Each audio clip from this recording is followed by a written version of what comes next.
बिस्मिल्लाहिर्रहमानिर्रहीम। रात के इस पहर में हम पाकिस्तानी अपने हक के लिए खड़े हैं। आज ताक रात है।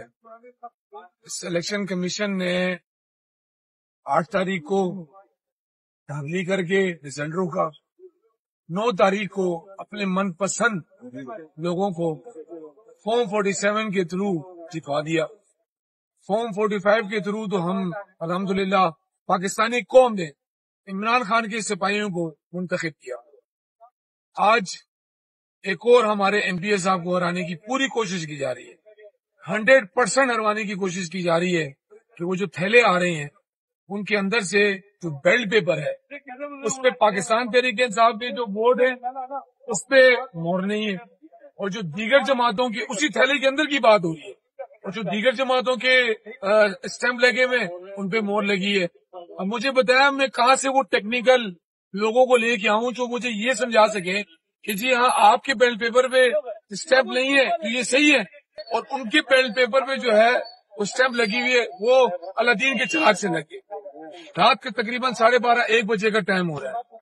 शर्म नहीं आती इलेक्शन कमीशन को? क्या मुसलमान नहीं है? क्या हम इबादत करने वालों में से नहीं है? क्या हम इबादत गुजार नहीं है? मतलब ये कौन सा टेक्निकल तरीका आपने आजमाया कि अफ्तारी के टाइम आपने रिकाउंटिंग शुरू की है, बगैर बताए बगैर नोटिस दिए चले भाई हम फिर भी आ गए। अब हम मुझे बताएं कि रात के इस पर में हम खड़े हैं, इन इबादत जो जाया हुई हैं अल्लाह माफ करे, इसका जिम्मेदार कौन है? इसका जिम्मेदार इलेक्शन कमीशन है, इसका जिम्मेदार हुकूमत पाकिस्तान है, इसकी जिम्मेदार हुकूमत सिंध है। और फिर अंदर हमारे साथ जो रवैया अख्तियार किया जा रहा है, हमारे लोगों को पुलिस के जरिए थ्रेट कराया जा रहा है, हमारे एक कारकुन को कहा जा रहा है, एक जिम्मेदार ऑफिसर पुलिस का, यार अच्छा तुम यहाँ पर हो, तुम्हें ढूंढ रहा हूँ। तो क्या किस निजाम की तरफ हम जा रहे हैं? ये निजाम ठीक होके रहेगा इंशाल्लाह। पुलिस को गैर सियासी करेंगे, इलेक्शन कमीशन के अंदर गैर जरूरी भर्ती और ये जो सियासी भर्ती है इनको खत्म कराएंगे। वक्त तो आएगा, लीडर कब तक आप हमारा बंद रखोगे? इमरान खान जिस दिन आएगा इंशाल्लाह उस दिन पाकिस्तान के अंदर भी इंसाफ होगा, और जो जुल्म हमारे फलस्तीनी मुसलमानों के साथ हो रहा है, मैं आपको यकीन दिलाता हूँ अपनी अवाम को कि अगर इमरान खान आज बाहर होता, आप यकीन करें फलस्तीन की आवाज पूरे पाकिस्तान में गूंज रही होगी। ये हमारे बगैरत हुक्मरान है जो न फलस्तीन के ऊपर आवाज उठा रहे हैं, न कश्मीरियों के ऊपर आवाज उठा रहे हैं।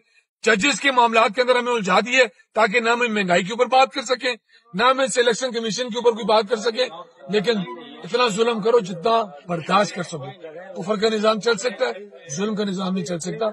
मैं पाकिस्तानी कौम को बैसियत पीटीआई वर्कर यकीन दिलाता हूँ हम आपकी जंग लड़ रहे हैं। ये मेरे साथ तमाम कैंडिडेट्स मौजूद हैं। शुजात एडवोकेट साहब हमारे एनए के मुंतखब फॉर्म 45 से एमएनए है, नवा खान साहब हमारे फॉर्म 45 से मुंतखब एमएनए है, अरसलान खालिद साहब हमारे फॉर्म 45 से मुंतखब एमएनए है जो यहाँ खड़े हैं।